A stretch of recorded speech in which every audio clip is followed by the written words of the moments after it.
inna mallaqa isaanii fakka bu'u namoonni jawaaritti dhiyaatanillee haala kamiin mallaqni isaanii bu'ee nuti mindaa isaanii gad dhaabbataa mallaqa buusnee baankii keessa kennee fi mindaa gad dhaabbataa gochuu fi qabna sekureetota sanii jechuudha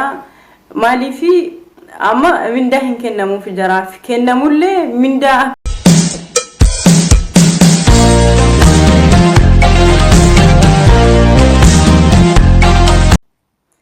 Ashama harka fuudhee jirra jirtu jaalatamtootaaf kabajamtoota daawwattoota Zaaraa Entertainment nageenyi kiyya lageeniif gaarreen kutee bakka jirtanitti sinaa qaqqabu isiniin jedha. Nagattaan sun guyyaa har'aa viidiyoo har'aa kana irratti viidiyoo haala qilleensaati wanta wal qabate irraa dubbachuu deema. Haalli qilleensaa maaliin yoo ta'an guyyaa har'aa waa'ee Jawaariitu dubbatamutti jira. Waa'ee Jawaarii ilaalchiseeti mootummaan Itoophiyaati Oromoon mootummaa hin qabdu amma booda godhachuuf deemti yoo Rabbi jedhe mootummaan Itoophiyaa sekureetii Jawaarii jala kaasuu fi kaasee jira jedhee ibsa kennee ture waa'ee san ilaalchiseeti wantoota namoonni baay'een irraa dubbataa jiru anis gama YouTube kiyaatiin yaada tokko wanta natti fakkaatee fi waan gochuu qabnu maaltu deema hegereen Oromoo maal ta'a shirri mootummaan kun erga barattoota ajjeesee ka'ee ammas ajjechaa ilmaan Oromoo maal gochuuf akka deemu waan tokko namoonni yaada isaa kana gadi fageessee ilaaluudha qaba namni baay'een hin beeka tokkoffaa shirri inni Jawaarii irratti dalagee kun yeroo jalqaba osoo hin taane durallee ajjeesuuf wanti inni hin goone hin jiru akkuma namni hundi beeku ammas isa san milkaa'uu dhabe akka isa simatanitti na simatan jedhee Oromiyaa keessa deddeemee gaafa lallaalu qilleensa natti qabee jira isa malee Oromoon hin sochootu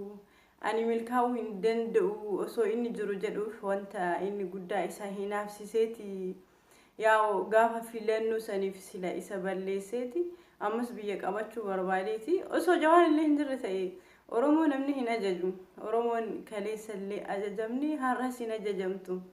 dhugaa dubbachuuf osoo Jawaariyyuu hin jirreeti Oromoo eenyumtuu hin ajaju hiree Oromoon ni murteeffata garuu inni nama ajaa'ibu namticha maqaa Oromoo baadhateetiin ullee gowwoomneeti gaafa inni gara angootis dhufe nama Oromooti Oromoon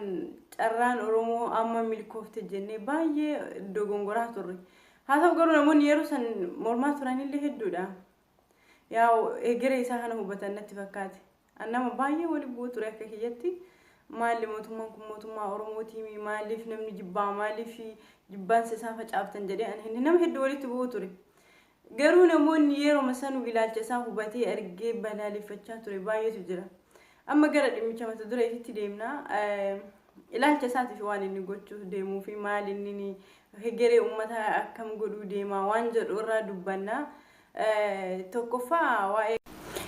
tokkoffaa waa'ee mootummaa Itoophiyaa Abiyyi jechuudha Abiyyi Ahmed waa'ee isaa sana irratti waa'ee ajjechaa Jawaarii maal inni Oromiyaa gurgurachuu hin danda'u isa tokkoffaa wanti namni hedduu beekuu qabu osoo Jawaar jiru inni Oromoo gurguruus hin danda'u Oromiyaas gurguruu hin danda'u garasis laalee wanta godhuu hin danda'u ummanni Oromoo naan hin ajajamu isaan ajajama osoo inni jiru aan Oromoo harkatti deeffachuu hin danda'u biyya tanas gurguruu hin danda'u Oromiyaa akka kaleessa Minilik godhe san gochuu hin danda'u wanta jedhutu isa guggubutti jira lammaffaa Jawaar aangoo barbaacha osoo hin taane biyya san walaba baasuuf Oromiyaa walabaaf bilisa baasuuf malee nama aangoo barbaadu miti kanallee sirriitti beeka Abiyyi garuu Abiyyi Oromoon akka hiree isii murteeffattu hin barbaadu barattoota erga lafarraa ficcisiisee ilmaan Oromoo hunda lafarraa duguugee erga geessee booda Jawaar akka hafe ummata Wallaggaa achitti waraanatti labsee lafarraa duguugee ummata Gujii ummata Walloo amma kamtu hafe Jawaartu hafe jedhee as deebi'e Miniliki caalu bineensa kana ala immoo bineensa jedhanii ofirraa eegani bineensa kana immoo akkamitti akka ofirraa eegani hin beeknu akkuma inni ajjecha namatti lubbuun labsusan ajjecha rabbirraa isattaa dhuftu maaliifi namni nama ajjeesuu hin danda'u. Jawaariin sodaachisanii biyya keessaa baafnaa yoo jedhanii yaadan ta'e Jawaar nama rabbitti ufgate nama akkana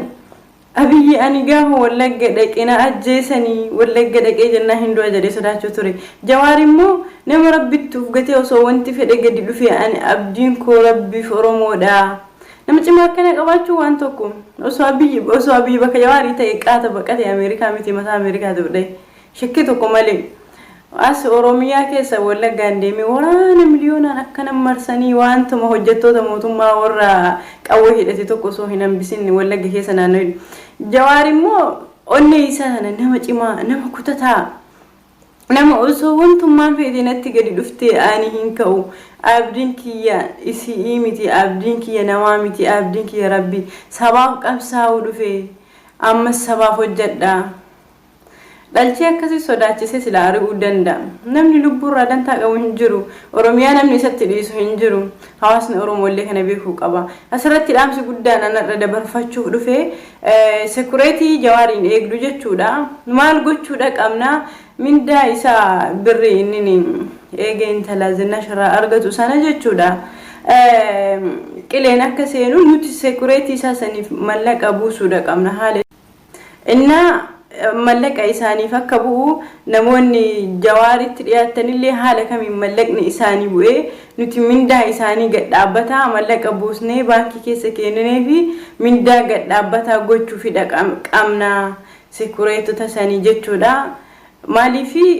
amma mindaa hin kennamuuf jaraaf kennamullee mindaa akka isaan quuxessan yookiin isaan sekureetii Jawaariitiif Oromoo mindaa buusuudha qabdi. Maalif jennaan akkuma argitan wanti guddaan